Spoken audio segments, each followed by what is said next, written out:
নমস্কার, আমি চন্দ্রানী। দিনযাপনের আরও একটি নতুন ভিডিওতে আপনাদের সকলকে স্বাগত জানাই। থাম্বনেল দেখে সবাই নিশ্চয়ই বুঝে গেছেন এতক্ষণে আমি কি বানাতে চলেছি। আজকে বানাচ্ছি চিকেনের লাল লাল ঝোল। তার জন্য কড়াইতে সরষের তেল গরম করে তার মধ্যে ফোড়ন দিয়ে নিলাম। ফোড়নে দিচ্ছি গোটা জিরে, গোটা গরম মশলা, শুকনো লঙ্কা আর তেজপাতা।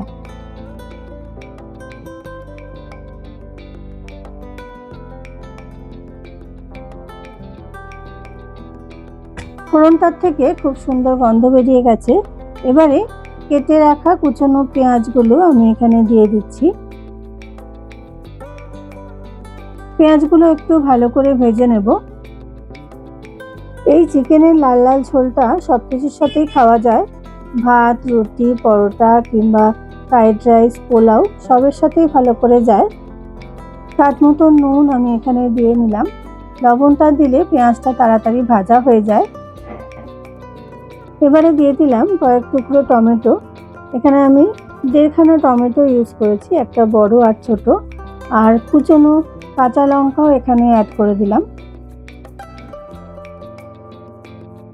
মশলাগুলো ভাজা হতে হতে এর মধ্যে দিয়ে দেবো আদা আর রসুনের পেস্ট।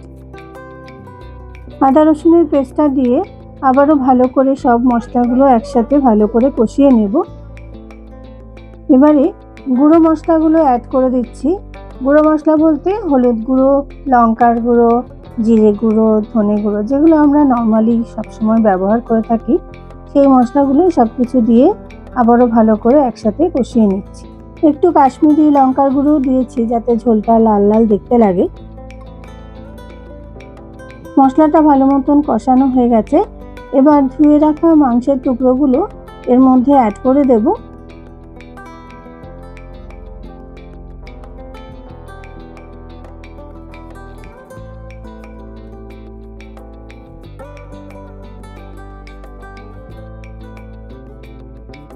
মশলাটার সঙ্গে মাংসটাকে ভালো করে কষিয়ে নিয়ে তারপরে একটু ঢাকা চাপা দিয়ে সেদ্ধ হতে দেব।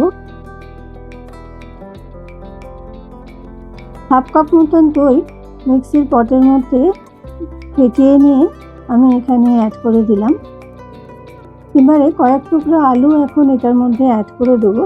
আজকে আমি আলুটাকে আর ভাজিনি, আমি এখানে কাঁচাই ইউজ করছি, একসঙ্গে মাংসের সঙ্গে সেদ্ধ হয়ে যাবে। ঢাকনা চাপা দিয়ে কিছুক্ষণ রেখে দিয়েছিলাম।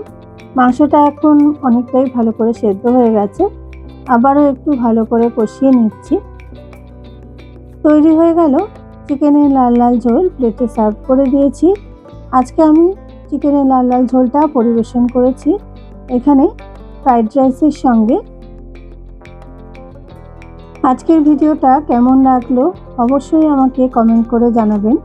আর রেসিপিটা ভালো লাগলে লাইক করতে একদমই ভুলবেন না। ভিডিওটা তাহলে আজকে এখানেই শেষ করছি। সবাই ভালো থাকবেন, সুস্থ থাকবেন। দেখা হবে পরবর্তী কোনো ভিডিওতে।